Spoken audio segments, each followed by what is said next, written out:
Muito bom dia para você, meu irmão, minha irmã. Nosso evangelho de hoje está em Lucas capítulo 9, dos versículos 46 ao 48.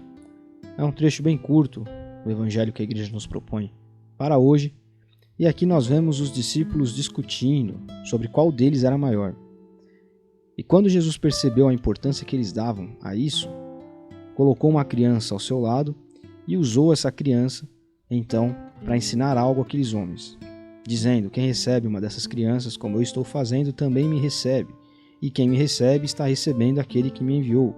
E vocês se tornam grandes pelo que aceitam, não pela opinião que conseguem impor. É o espírito de vocês e não a grandeza que faz a diferença. E eu não consigo deixar de pensar, ao ler esse trecho aqui, de lembrar de episódios em que eu vi pessoas que professam a fé cristã discutindo por conta de questões religiosas, se tinha razão, se não tinham razão, sob seus pontos de vista. Pessoas que queriam impressionar, queriam ganhar a discussão por causa através da imposição das suas opiniões, e não só por aquilo que o Espírito Santo queria dizer ali, queria fazer ali. Eu já vi cada tipo de discussão assim tão frívola, tão boba. E você percebe que as pessoas que estão nessa dinâmica de vida, elas não entenderam isso aqui. A criança, ela precisa ser ensinada. A criança precisa ser orientada. A criança, utilizando aqui uma metáfora que foi usada alguns domingos atrás, já algum tempinho atrás, na abertura de uma celebração, na homilia de abertura aqui, numa das celebrações aqui na Ibrave, a criança é como uma esponja. A esponja, você mergulha ela na água, ela retém toda a água que ela pode reter. Quem recebe o reino de Deus como uma criança, recebe o Pai que enviou a Jesus, recebe a Deus. Quem recebe o reino de Deus com humildade, com o coração aberto, querendo aprender dele a como se tornar grande, mas não grande perante este mundo aqui, não grande porque consegue impor a sua vontade, a sua opinião, grande porque entendeu a quem deve imitar, qual caminho deve seguir.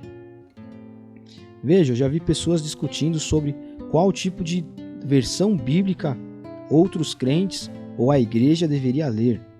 Não, porque tem que ler a Bíblia na versão X, na versão Y. Isso é uma questão de opinião, isso é uma questão de gosto. Isso é uma questão de pensar apenas em si mesmo, porque você pode entender uma linguagem mais arcaica, mas a grande parte das pessoas na nossa época não podem. Por isso nós precisamos ler uma versão contemporânea, como a Bíblia a Mensagem, como a nova tradução na linguagem de hoje, como a nova versão internacional. Já vi pessoas, por exemplo, no seminário discutindo sobre a nova versão internacional, a NVI é uma Bíblia que tem problemas e não sei o quê. O que importa é que as pessoas estão lendo a Bíblia.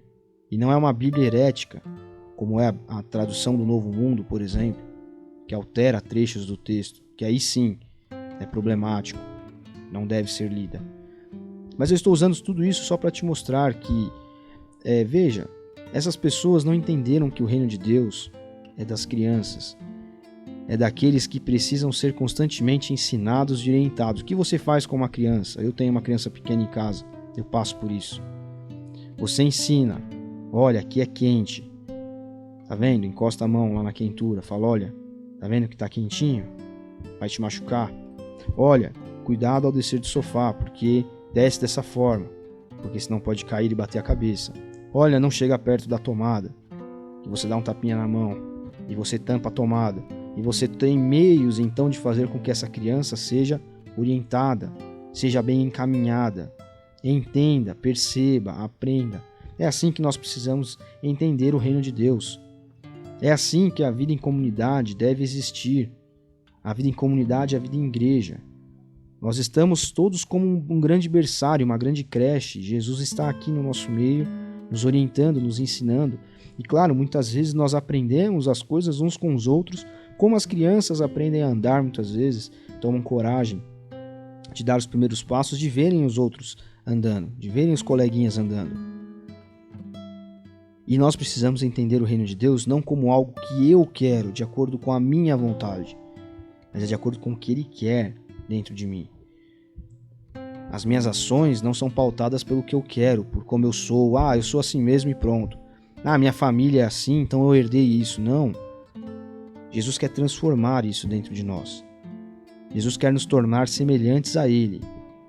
Não é a minha opinião, a minha vontade que conta. É Cristo dentro de mim, falando, olha, cara, arruma o seu jeito de falar com as pessoas. Muda a sua forma de ser. Olha, tá vendo essa concepção a respeito da sua sexualidade?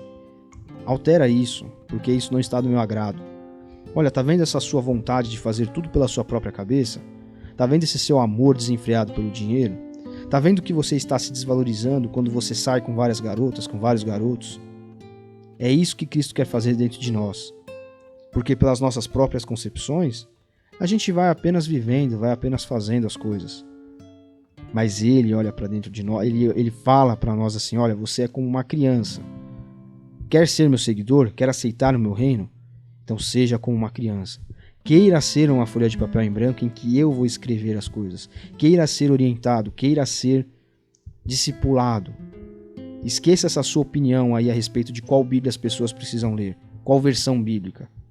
E entenda que tem que ser a melhor para aqueles que estão chegando, neófitos na fé, novos na fé. Enfim, isso é só um exemplo que eu estou usando. Que esse evangelho que a igreja nos propõe hoje nos faça realmente pensarmos o ser cristão, ou repensarmos o ser cristão, à ótica de Jesus, pela ótica dele. E a ótica de Cristo é: quem recebe uma dessas crianças, como eu estou fazendo, também me recebe. E quem me recebe, está recebendo aquele que me enviou. E vocês não são grandes por vocês mesmos, vocês são grandes não pela opinião que vocês têm, conseguem impor, mas é no espírito de vocês que a grandeza faz a diferença. Porque sou eu aí dentro de cada um de vocês que torna vocês grandes. Quando vocês aceitam o meu discipulado, a minha orientação, caminhar comigo. Que essa mensagem fique gravada no nosso coração, mas que ela seja também prática, se torne prática no nosso dia a dia. Deus abençoe você. Até amanhã.